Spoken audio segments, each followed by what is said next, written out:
E aí, filhos do Pai, como é que vocês estão? Estão bem? Vamos a mais uma reflexão? É isso. Escuta, o Pai continua com saudades, então mandem notícias. Amém? Bom, seguindo as nossas reflexões, né? Estamos aqui no livro do Êxodo. Chegamos no capítulo 5, vamos dar aí uma sequência. Vamos entender um pouquinho o que está acontecendo, né? Moisés teve um encontro com Deus diante da sarça ardente e o Senhor direcionou o que ele havia de fazer.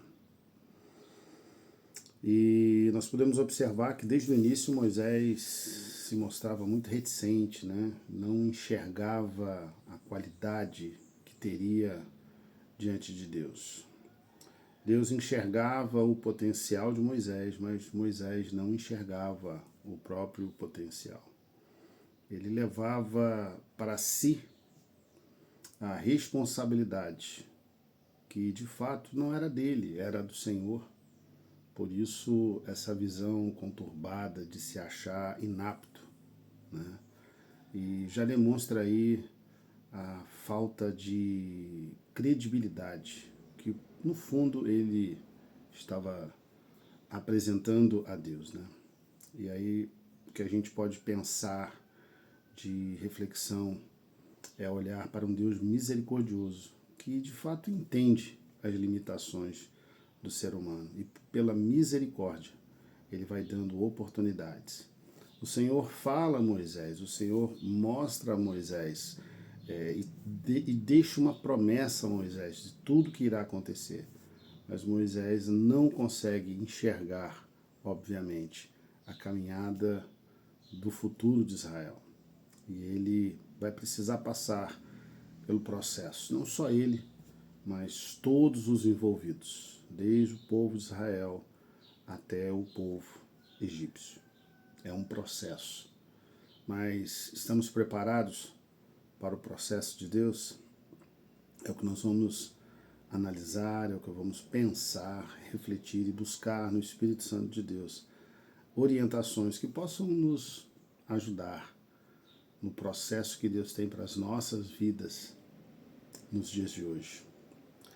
E capítulo 5, a gente tem aqui, olha, Moisés e Arão conversam com o faraó. Eles foram direcionados a conversar com o faraó. Deus já havia dito que o coração de faraó estaria duro. E é interessante que depois de falar, faraó não aceitou. E ele começa a afligir o povo, ele começa a trazer dificuldade para um povo que já vivia em dificuldade. Essa dificuldade apertou, deixou o povo ainda mais oprimido. E diante dessa opressão, os israelitas se queixam com Moisés e Arão. Eles não conseguiam enxergar o processo da libertação que viria. Eles simplesmente reclamaram com Moisés e Arão. Moisés, por sua vez, vai se queixar com quem? Vai se queixar com Deus. E ele conclui o capítulo 5, levando as suas queixas a Deus. Nós vamos ver o que Deus fala logo no início do capítulo 6. Diz assim, olha, então o Senhor disse a Moisés, agora você verá o que vou fazer a Faraó, pois por mão poderosa os deixará ir, e o por mão poderosa os expulsará da sua terra.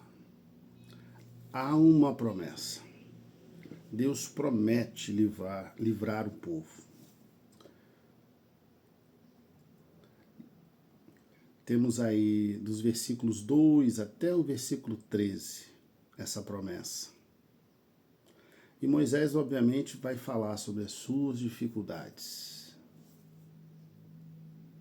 O Senhor fala desde o processo que apareceu a Abraão, a promessa que fez a Abraão, Isaque e Jacó. Ali dá todo o espelho, né, para que Moisés pudesse entender que havia uma promessa de Deus em gerações.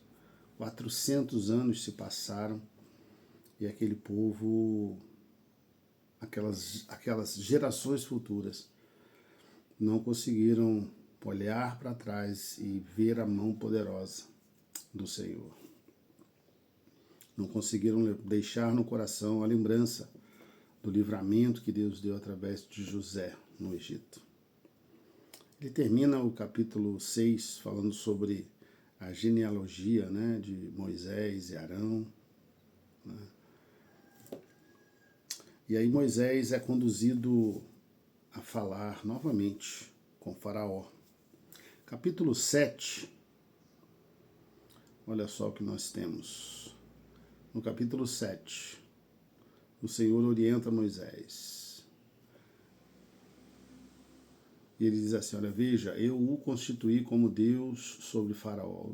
O Senhor está colocando Moisés como um embaixador da presença de Deus. Deus permitiu essa constituição.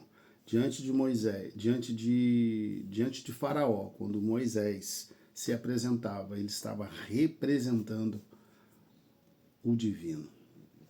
Olha só, e seu irmão Arão será o seu profeta.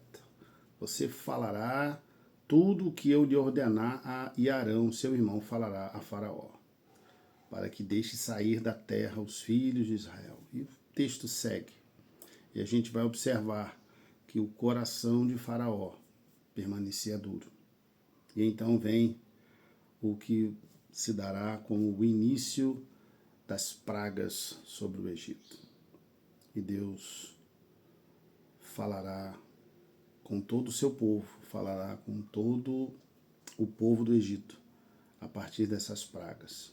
Nós vamos falar melhor nos próximos vídeos, mas que nós podemos já deixar preparado para a reflexão desses capítulos que nós lemos até aqui.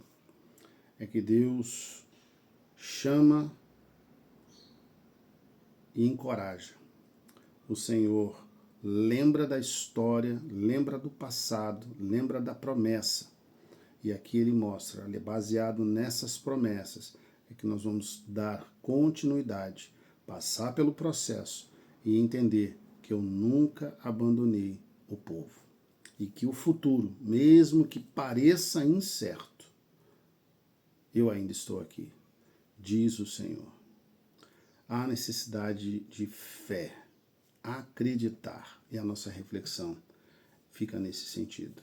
E nós vamos observar nos próximos capítulos o grande mover e a grande presença de Deus em todas as circunstâncias, por mais sombrias que elas possam parecer. Filhos do Pai, mantenham a fé, guardem no coração que há uma promessa na sua vida. Há uma promessa de que, mesmo que o processo esteja sombrio, a finalidade dele é te preparar para a glória que Deus já separou para cada um de vocês. Deus abençoe, em nome de Jesus. O Pai ama vocês.